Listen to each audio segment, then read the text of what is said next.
all that good stuff. They're popular places to pick up produce. I've got some kale, I've got some lettuce, and I've got some really cool broccoli. Homemade baked goods. I bought some baguettes. Customers like Tim Tapania say farmers markets also make it easy to buy local. But our investigation uncovered there's little oversight of one of the biggest trends in food shopping.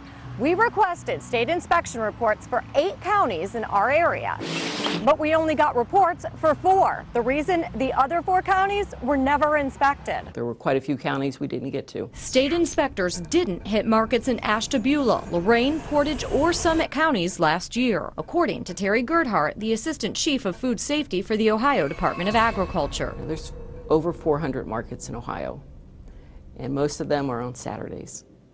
And even if we wanted to hit everyone on one Saturday, we don't have the staff. All right, so what do we have here? Chocolate crunchy hemp. Local inspectors like Summit County's Tanya Burford pick up some of the slack. We try to go at least once to get an idea of what that market is selling. Does that always happen?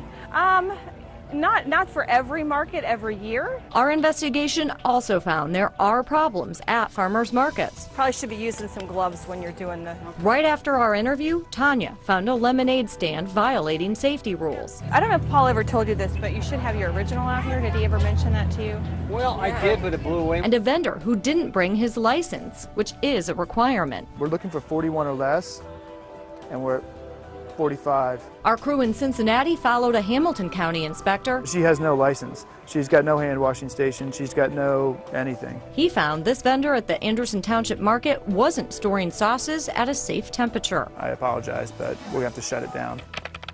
And when we poured over state reports in the 4 Northeast Ohio counties where farmers markets were inspected, we found dozens of violations. You have to know what you're eating. We shared the results with Cuyahoga County Food Inspector Rick Melendez. So if those foods are being processed on site and there's no water supply, there's no hand washing, you can have a problem. Out of 50 inspection reports at markets including the Chardon Farmers Market, Camps Corners Farmers Market, and markets run by the North Union Farmers Market at Crocker Park, CSU, the Cleveland Clinic, and Shaker Square, inspectors found 27 vendors didn't have the correct labels. Nowadays, it matters really a lot because of allergies. There's a lot of people who have allergies. 27 vendors didn't have the correct licenses, and 1 dozen were selling potentially hazardous products. It can be very dangerous because depending on the amount that you ingest, it could make you sick. From zucchini relish to apple butter, inspectors found foods weren't being kept at correct temperatures or shouldn't have been for sale at all.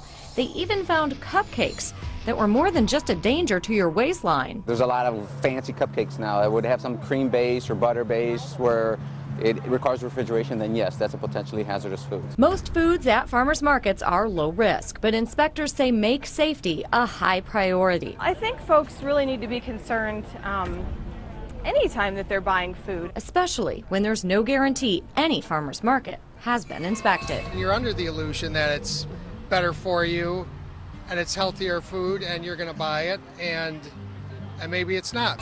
The bottom line, be smart when you shop. For tips about how to buy food that is safe at farmers markets, go to newsnet5.com. On your side, I'm investigator Sarah Buduson, News Channel 5.